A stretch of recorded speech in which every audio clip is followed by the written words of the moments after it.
Isa na namang delegado mga kapatid ng China ang nalekturan dito sa plenary session 1 sa Manila Dialogue on the South China Sea 2025. Panoorin natin to mga tol. I'm just a young nigga chillin' on it. First time I seen ice was a Alright mga kapatid, welcome ulit sa ating bagong video reaction, review, commentary, opinion, criticism at kung ano-ano pa. Kung nakaraan mga kapatid napanood natin, si Commodore J. Tariela nilecturan yung isang dating PLA captain, mga kapatid, PLA Navy captain. Dito naman mga kapatid ay si retired Associate Justice Carpio. Meron din siya ulit nilecturan. Kung sino mga tol, etong panonoorin natin ngayon. Ito sa usaping arbitration mga tol. Diba nanalo Pilipinas, 2016 arbitration na sinasabi nga ng China, illegal daw yon, void daw yon kasi hindi naman sila nagbigay ng consent. Ngayon, paano siya nilecturan ni retired Justice Carpio, Antonio Carpio? Yan ang ating panonoorin. Bibigyan natin to ng reaction and commentary. Samahan ninyo ako mga tol. Pero bago yan, syempre wag niyong kalimutan mag-subscribe. Click nyo na rin ang notification bell para ma-notify kayo whenever na may mga bago tayong reaction videong tulad nito. Wag na natin patagalin pa. Panoorin na natin to mga tol. To your question about why China didn't appear, the cause you mentioned Yan, tinatanong kasi siya ni Justice Carpio, bakit hindi sumipot o bakit hindi dumalo ang China doon sa Court of Arbitration? Kasi nga nung nagsampa tayo ng reklamo sa Permanent Court of Arbitration noong 2013 mga tol, talagang hindi talaga sumipot itong China na hindi sila nagpadala ng representative nila. As in talagang hindi sila nagpakita. So eto, sasagutin niya, bakit daw hindi nag-appear ang China? Panoorin natin. customary international law. But in my opinion, daw, sabi niya. Sa opinion niya. Hindi naman tinatanggap ang opinion, di ba? Chinese official stance to the arbitration and arbitration ruling is three no's: no acceptance, no participation, and no recognition. Why? The main reasons are: number one, Ito daw yung mga main reason. from Chinese perspective, the tribunal has no jurisdiction over the Philippine submission concerning South China Sea historical rights and the 9-dash line and the 9-dash line and the related historical rights, because China's, maritime entitles in South China Sea inextricably linked to two questions. One is territorial sovereignty over land and the maritime interests in the South China Sea. And also, the tribunal wrongly denied the integrity of South China Sea, Nansa Island, and also erroneously concluded that Taiping Island, the largest naturally formed island, Taiping Island or Turaba, and the South China Island. Nahihirapan tayong intindihin yung English niya, yung accent niya mga tol. Pero isa daw, sa Chinese perspective, sa pananaw nila mga tol, ang tribunal daw ay walang jurisdiction tungkol dito sa usapan na to. At mali daw ang tribunal na i-deny yung kanilang historical rights dito sa kanilang ipinaglalaban nga na 9-dash line. Another South China Islands are not eligible for claim EEZ and the container shelf. So it's wrong. And also the critical conclusion of the tribunal says the UNCLOS leaves no space for historical rights is highly questionable. Why? Because the historical rights can and will coexist along with UNCLOS. Sinasabi daw nila, questionable daw na hindi kinikilala mga historical rights. Mali daw yon mga tol. And another case has already confirmed this. So that's the main reason. With regard to the questions, 9-dash line. 9-dash line, we call it the dashed line or U-shaped line. The background was soon after Japan surrendered, because from 1939 to 1945, the South China Sea Islands was occupied illegally by Japan. before that was occupied by France. So Japan surrounded, then Chinese government ROC, according to Cairo Declaration and the post-proclamation, recovered the South China Sea Islands.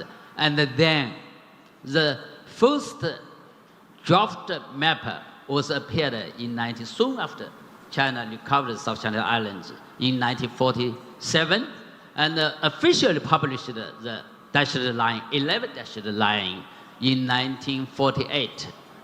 The new China, the founding of the People's Republic of China, inherited the dashed line, So what is the meaning of the 9 dashed line, in my opinion? If we look at the statement published by Chinese government soon after the July 12, 2016, the arbitration ruling was issued. Pakinggan yung sinasabi niya, the meaning daw ng 9 dash line in his opinion. Diba? Ang inaano natin mga kapatid kasi rito yung legal na basehan eh. Diba? Hindi pwedeng opinion ko to eh. Opinion niya mga kapatid eh. Dapat yung legal na basehan. Diba? So ngayon mga tol, panoorin naman natin ngayon yung tugon ni retired Justice Carpio para ito hindi to basta-basta opinion mga tol ha. Ito panoorin natin kung paano siya lecturean. A response to the claim of China that the tribunal was constituted illegally because it had it had no jurisdiction. China basically... Ngayon yung sinabi kanina, di ba? Illegal daw yon kasi walang jurisdiction yung tribunal. Batay daw sa perspective ng China, mga tol. It had it had no jurisdiction. China basically claims that it did not give its consent to the arbitration, and consent is required before the arbitral tribunal can acquire jurisdiction. And second, the tribunal has no jurisdiction because it's a territorial dispute. So tandaan natin mga tol, pinuputol ko lang para i-take note natin. Dalawang sinasabi ng China, wala daw jurisdiction ng tribunal, isa yan, at saka hindi daw sila nagbigay ng consent. Kasi kailangan daw bago mo i-arbitrate o bago mo dalhin sa isang tribunal court, yung mga ganitong problema, kailangan meron munang consent. So required daw kasi yon. So anong sasabihin ni Justice Carpio? Panoorin natin. Now on the first, when you ratify UNCLOS, you give your consent in advance to any future arbitration under UNCLOS. Pumirma sila di ba? Regarding the application or interpretation of UNCLOS, it's there. If there is a dispute, one party to the dispute can request that the dispute be submitted under the compulsory settlement dispute mechanism of UNCLOS. So that's what we did. Because China gave its consent in advance to any future arbitration. Just like in the Pact of Bogota in Latin America. Nung pumirma sila mga tol dito sa UNCLOS, sa United Nations Convention on the Law of the Sea, dahil isa sila sa signatory state, di ba? In advance nagbigay na sila ng consent. Dun pa lang sa pagpirma nila mga tol.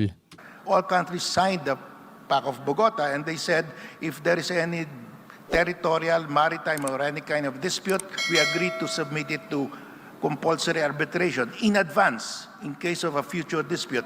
That's allowed. That is giving your consent in advance. So there was consent. The second, China said that the tribunal has no jurisdiction. But there is a provision in the UNCLOS. In case the jurisdiction of the tribunal is questioned, the tribunal itself shall decide whether it has jurisdiction. Oh, yun naman pala, may nakasulat naman pala dun eh. Hindi naman natin pwedeng sabihin hindi nabasa ng China yan. Malamang babasahin nila yan, aaralin nila yan. And in this case, the arbitral tribunal ruled it has jurisdiction. So it's all covered. Now, China did not participate physically, but they are bound because they gave their consent in advance. But China, even if it did not appear, it submitted a position paper.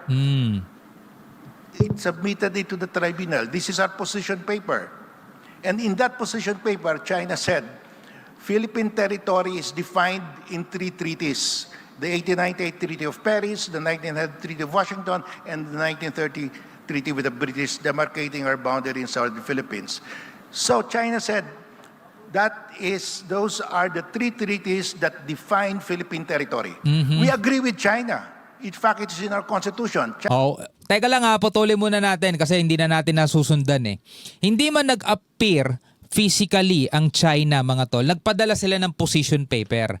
At doon nga sa sinasabi ng China, doon sa kanilang sulat, ang Pilipinas daw ay defined by three treaties. No, territorial treaties, yun nga, yung 1898 na Treaty of Paris at yung iba pang mga nabanggit. So agree tayo doon. Agree tayo doon sa sinasabi nila. Define Philippine territory. We agree with China.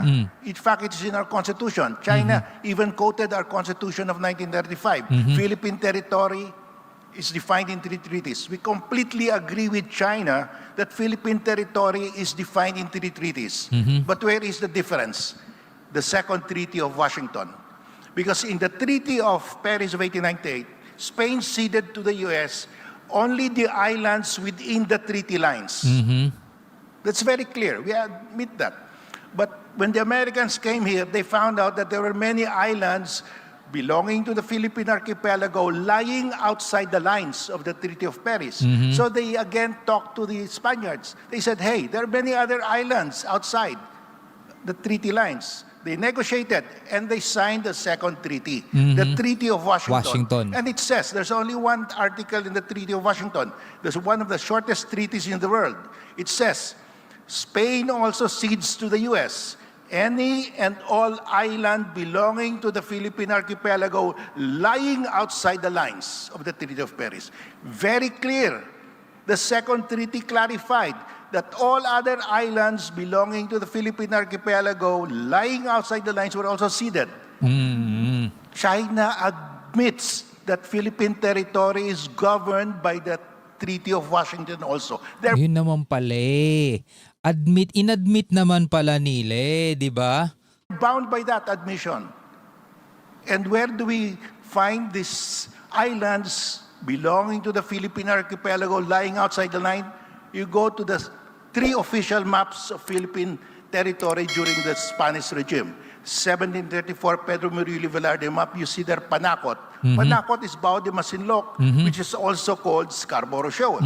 In the second official map of Philippine territory during the Spanish regime, you have the 1808 map. It's there, Bajo de Masinloc or Scarborough Shoal. And also, the rest of the Spratlys are there. The last official map of Philippine territory during the Spanish regime, the 1875 Carta General del Archipelago Filipino, it's there also. Scarborough Shoal and the entire Spratlys with depth soundings with names of specific features that are above water at high tide. And when the Americans came here, the map that they brought with them was totally wrong. They discarded that map and they adopted the 1875 Carta General of Spain. Exactly the same map. They put there War Department Office, 1901, 1902, 1899, 1900 map. 4 editions. So if Lahat ng sinasabi rito, mga tol, ni retired Associate Justice Carpio, hindi perspective ng Pilipinas, hindi opinion. Ito'y factual base mula sa history, kasaysayan with mga kapatid with documents, no? Hindi to basta-basta sinasabing in my opinion ganyan-ganyan tapos hirap na hirap ipaliwanag, mga tol. Talagang alam mo kung sino talaga tama eh. you visited the Philippine government office in Manila in the 1910, 1920, 1930, you will see this map, the 1875 Carta General, as the map of Philippine territory, and you will see there's Scarborough Shoal with depth soundings, and then Taris Spratlys are there with depth soundings. And in the very famous international case between Netherlands and the U.S. on Islas Palmas, they disputed who has sovereignty over Islas Palmas. That's an island off the coast of, in the southern tip of Mindanao. The first arbitration on territorial dispute in Asia was between the U.S. and Netherlands over an island in Mindanao. And the Americans, to prove that Islas Palmas belongs to the Philippines, submitted the 1875 Carta General. They said, this is the official map of Philippine territory during the Spanish regime and during the American regime. And that is why this map is very important, because it is the map that tells us Scarborough Shoal and the Spratlys have been part of Philippine territory since 1734. Kitam, sa lahat mga kapatid ng anggulo, wala, butata, di ba? Talong-talo. Unang-una, yung consent, butata na agad. Nung pumirma ka doon sa kasunduan sa UNCLOS, nagbigay ka na ng consent in advance. Diba? At yung sinasabi naman nila na walang jurisdiction ang tribunal, diba? Merong provision doon sa UNCLOS mismo. Diba? Butata na sila doon sa dalawang yon. At yung sinasabi nilang 1947, 1948 lang nila sinimulan daw na ano yung 9-dash line mga tol. Etong binabanggit ni retired Associate Justice Carpio mga tol, hindi to 1947 mga tol, binabanggit niya mula nung 1805, 1885, di ba? Ganon na katagal at ando doon mga kapatid yung mga official Philippine territory map, napakahalaga. Kaya nga nanalo Pilipinas eh. 'Di ba? Hindi tayo nakikipag-away sa kanila. Ang sinasabi lang natin kung ano yung sa atin, atin 'yun. Hindi naman natin kinukuha yung hindi atin eh. O eto mga kapatid panoorin natin. Ito yung sinasabi ni Admiral Roy Vincent Trinidad mga tol. Pakinggan lang natin mga tol. Wala tayong planong mangangkin na hindi sa atin. Wala tayong planong mangangkin ng hindi sa atin. Hindi natin kinukuha yung hindi atin. Ang ipinaglalaban natin mga tol, yung atin. Ito ang dapat maintindihan ng bawat kababayan natin. We are not here to claim what is not ours. We are here merely to protect and to secure yung sa atin. Para ang maipapamana natin sa susunod na henerasyon ng Pilipino ay isang Pilipinas na hindi tagpi-tagpi, kundi buo pa rin. Ito ang maipapangako natin sa next generation of Filipinos. O, di ba? Mga tol, dapat nagkakaisa tayong mga Pilipino. Ang ipinaglalaban natin mga kapatid, hindi naman ito yung inaangkin lang eh. Atin yan eh. Di ba? Kung babalikan nga natin mga tol yung mga sinabi, di ba, ni retired Associate Justice Carpio mga tol, di ba? Supported documents lahat ng sinasabi niya, hindi based on perspective, hindi based on opinion. Nakatulad nung sinasabi nung isa, di ba? In my opinion, based on Chinese perspective.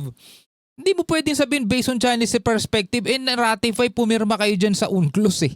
O tapos eto mga tol, marami siyang sinasabi rito. Eto si retired Justice Carpio tungkol dun sa mga official map.